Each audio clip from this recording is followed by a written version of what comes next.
Kang? Hilangnya di mana? Tunggu, saya juga gak tahu, makanya dicariin.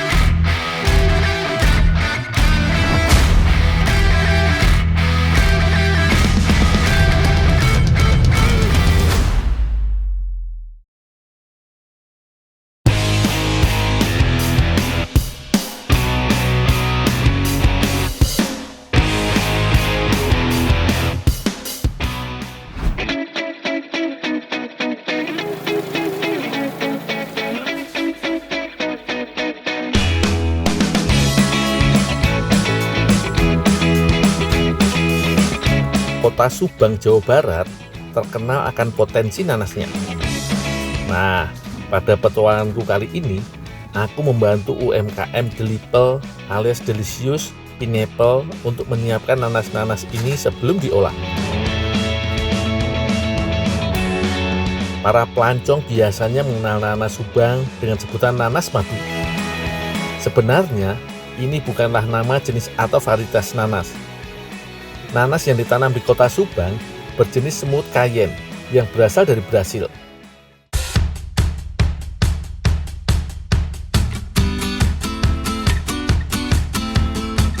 Sementara si nanas madu merupakan julukan bagi nanas hasil panen yang berkualitas super. Dengan daging buahnya yang berair dan rasanya super manis.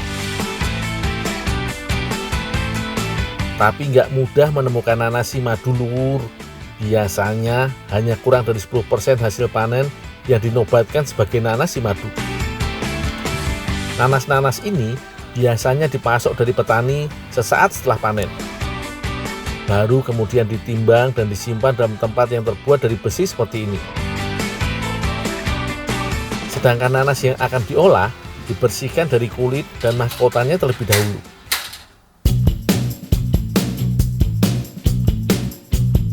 Bagian yang biasanya digunakan sebagai bahan olahan di UMKM adalah daging buahnya.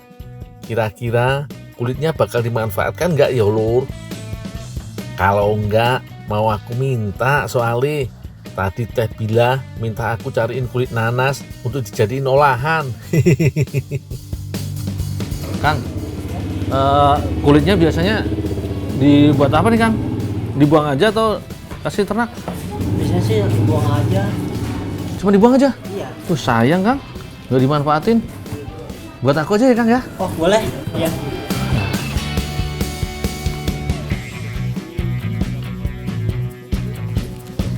Buat kulitnya ya, Kang ya? Saya tinggal dulu, Kang ya? Iya.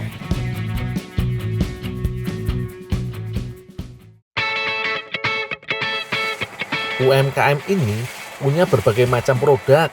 Salah satunya pastry nanas. Ayo, penasaran toh, lur? Pertama, bikin selai dulu, lur. Nanas yang sudah dikupas dan dipotong-potong, kemudian digiling hingga halus.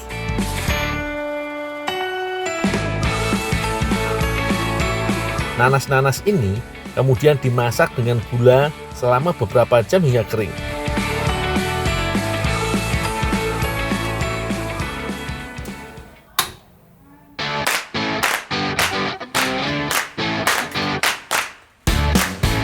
Jangan lupa harus diaduk terus ya, lur.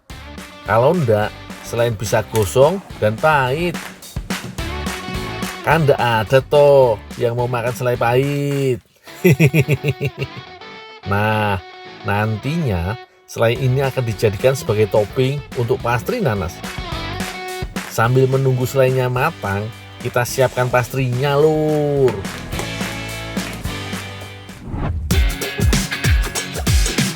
Kulit pastry yang sudah disiapkan semalaman digiling agar rata dan tipis.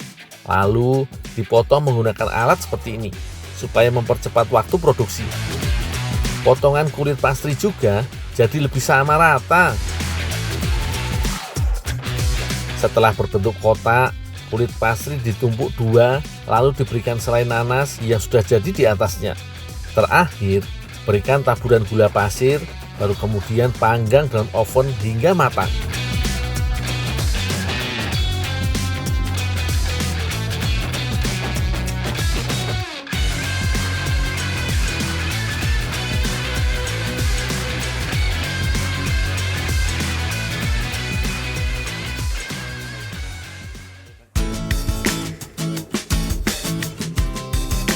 Pastry yang sudah matang akan memiliki tekstur yang renyah dan berlapis seperti ini. Rasa selainya segar, manis, berpadu dengan gurihnya pastry. Ciamik lur. Selain unik, pastry ini bisa bertahan lama pada suhu ruangan. Sehingga cocok banget kalau mau dijadikan oleh-oleh khas kota Subang.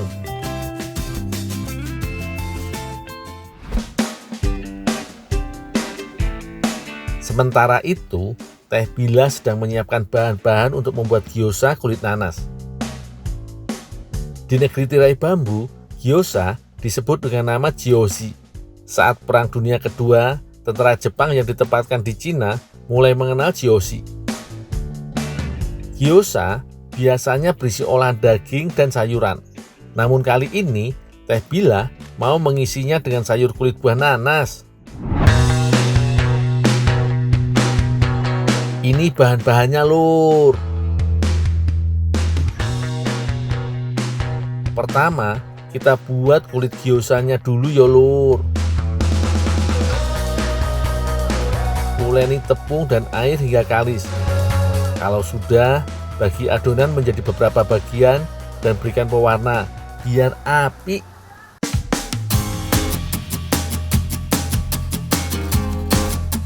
Selanjutnya, siapkan nampan yang memiliki permukaan datar.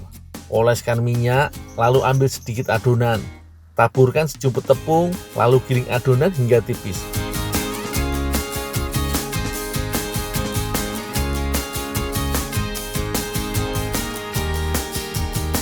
Agar bentuknya makin cantik, gunakan mulut gelas untuk mencetak bulatan-bulatan adonan kulit gyoza. Setelah kulit gyoza mentahnya siap, Teh Nabila lanjut membuat isiannya lur.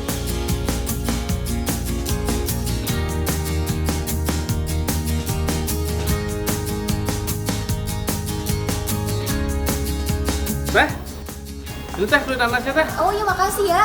Tolong bantu parutin ya, parut kasar aja. Oh, diparut kasar teh? Iya. Oh, iya teh.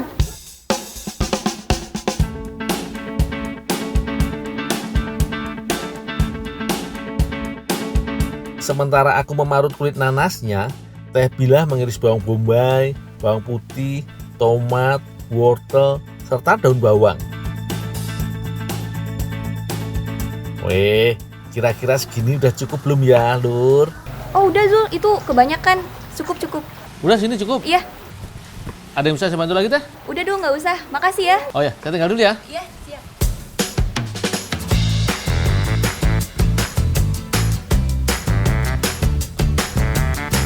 Berikutnya, tinggal memasak bahan-bahan yang sudah disiapkan. Panaskan minyak, kemudian tumis bawang bombay, bawang putih, dan tomat hingga harum. Jika sudah, tambahkan wortel, daun bawang, cabai rawit, dan yang pasti parutan kulit nanasnya. Aduk hingga rata lur. Tambahkan saus tiram dan kecap asin biar makin gurih. Jangan lupa garam dan gulanya ya lur. Kalau sudah layu, tandanya tumisan sudah matang lur. Terakhir, tinggal mengukus gyozanya. Sambil menunggu air untuk mengukusnya panas, isi kulit gyoza dengan tumisan. Lalu tutup. Tekan-tekan bagian paling luar kulit hingga rapat ya lur, agar isian tidak keluar saat dikukus.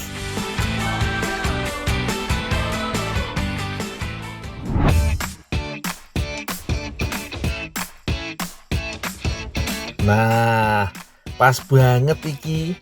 Habis hujan, perut lapar. Saatnya menikmati gyoza kulit nanas. Piye lur, apik toh? Ya wis, nggak usah lama. Ayo kita cicipi. Cobain dulu. Ya. Wah lur, iki baru kudapan jos gandos. Kulit gyozanya lembut, isiannya mantep, gurih, pedas, dan yang pasti seger. Soalnya ada kulit nanasnya ini loh. Apalagi dinikmati bareng sambal nanas gini.